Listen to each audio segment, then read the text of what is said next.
So we now move on to the 16th James Bond film, and the first of the films to be given a 15 certificate in the UK. There's a reason for that. It is the most violent in the series up to this point, and I think perhaps it is probably the most violent of the films. This is the originally planned title License Revoked, but the film became License to Kill. The story is that the film was to be called License Revoked, as in to revoke, to take something away, but the Bond producers were told by the American government, the American Film Institute, that no Americans would understand the word revoked. So, as unbelievable as it sounds, the film reverted back to the simplistic title of License to Kill, but it actually works fairly well. Bond has a license to kill, and I mean, it's never more apt than with Timothy Dalton. You just have to look at the man, and he looks like if you piss him off, he'll kill you, basically. So, what can I say about License to Kill? I'm going to start by saying that I never really regarded it very highly as a Bond film. I just saw it kind of as a film with far too much action and just to be a bit too dark. And whilst there is a lot of action, and many consider it to be a step in the wrong direction for Bond, the fact that it did go dark and it did go very violent, I do actually think it is one of the best James Bond films. And the reason for that is largely Timothy Dalton, but largely a brilliant adversary. Robert Davi plays Franz Sanchez, and this is quite interesting because Robert Davi appeared in Die Hard the year before, in 1988, with Bruce Willis. He was one of the American cops. And also, from the previous film, The Living Daylights, and Andreas Wisniewski, who played Nikros in The Living Daylights, also appeared as one of Hans Gruber's henchmen in Die Hard, I believe. I think he was in the first Die Hard, that's right, in 1988. So two Bond heavies from the Timothy Dalton films both appeared in Die Hard as well, another big action film from the late 80s.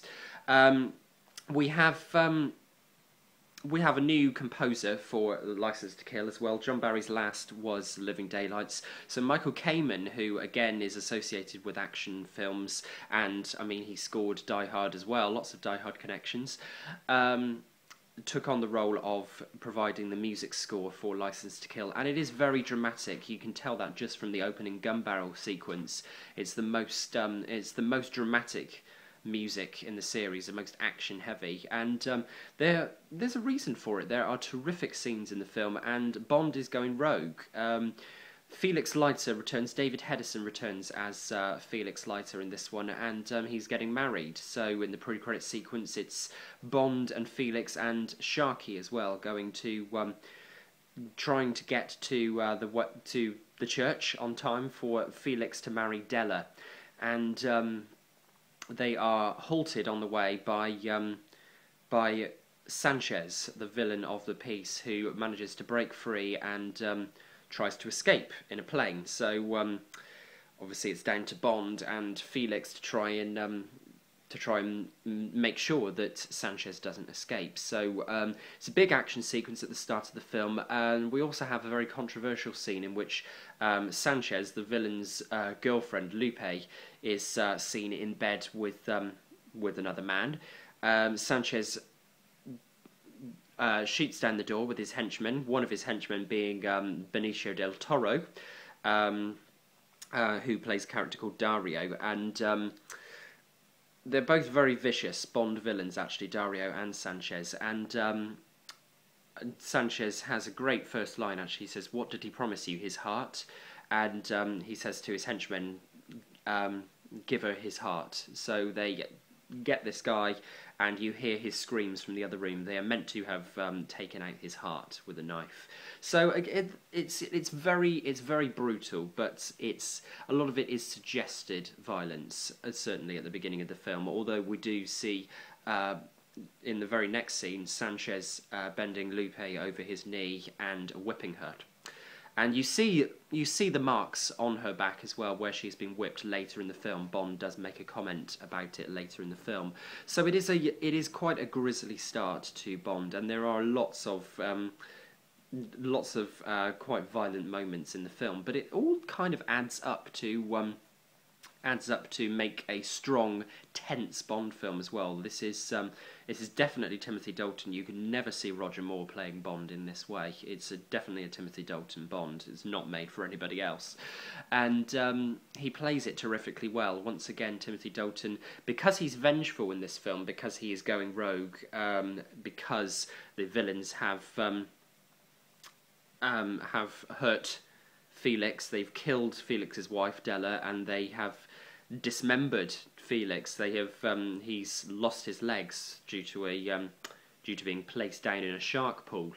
Bond is very angry, and he decides to go rogue. He decides to disband from MI6. His license becomes revoked, and it's a farewell to arms, as he puts it. It's a nice little line, because they are actually at Hemingway House.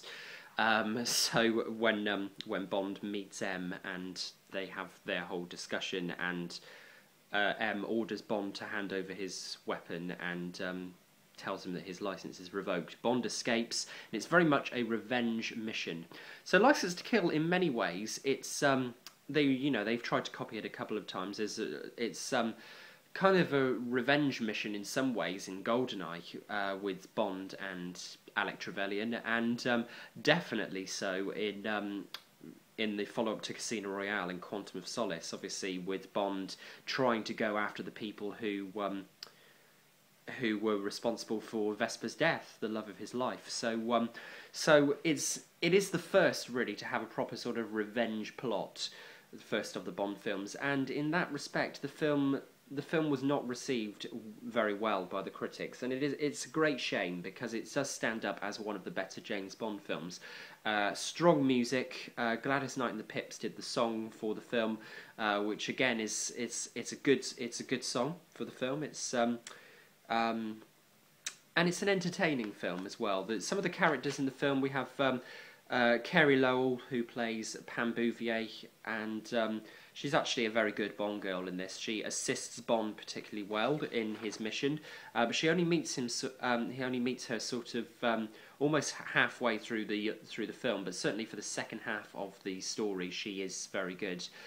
Q gets his biggest role to date. Desmond Llewellyn helps Bond on his mission out in the field. He takes a leave of absence from MI6, and he decides to assist Bond and Pam, actually, on their mission. So it's a nice extended role for Q. Moneypenny gets a blink and you'll miss it sequence where she believes that M should be more worried about Bond and his whereabouts. There is actually some strong language in the film as well. We have bastard being mentioned a couple of times by Bond himself, by Timothy Dalton. The line "Watch the birdie, you bastard," where he's trying to assassinate Sanchez in his office, and there's a nice reference back to the fact that Bond was married once again as well. Right at the beginning of the film, in the wedding reception, where Bond is about to leave, and Della tries to pass the corsage to Bond, but Bond sort of shrugs it off, drives off, and says thanks. And Felix explains to Della he was married once, but it was a long time ago. So we see that damaged side of Bond with Timothy Dalton, which presents itself very nicely on screen. He does play that very, very well. He plays it better, in fact, than any of the other Bonds to date, but save perhaps Daniel Craig in the more recent films, because they've gone right back to Bond's roots now with these recent films. But certainly Daniel Craig has a lot to thank Timothy Dalton for, in my opinion. The problem was, and it's mentioned by Barbara Broccoli in the new Everything or Nothing documentary, that Timothy Dalton was ahead of his time playing Bond in the late 80s. Because you'd gone from Roger Moore playing the very campy side of Bond, that's what audiences expected, I think. And when they were brought a tougher Bond, a more human Bond in The Living Daylights and The License to Kill. Living Daylights did still do fairly well at the box office, but License to Kill was hampered by the other films released in the summer of 1989 as well. It was the end of the 80s was action-heavy films, action-adventure, Indiana Jones and the Last Crusade, Batman, Die Hard. They were all around at the end of the 80s, and unfortunately they all did considerably better than License to Kill, which was very disappointing because, as I say, I do think it is a very strong film. There are some great moments. It's a good story, very good story. There's a great revenge plot. The narrative moves along very swiftly as well. It's a swift Bond film. There aren't really any let-up moments for you to breathe. You just kind of have to go along with it, and I love it for the fact that it's darker. I think it stands out as one of the highlights in the James Bond series. But of course, a number of members of the public going to see the film didn't expect what they were treated to with certainly with this Timothy Dalton film, and so that reflected on the box office figures, sadly. And MGM went into some financial crisis. We had the Cold War, of course, at the end of the 80s, the Berlin Wall coming down.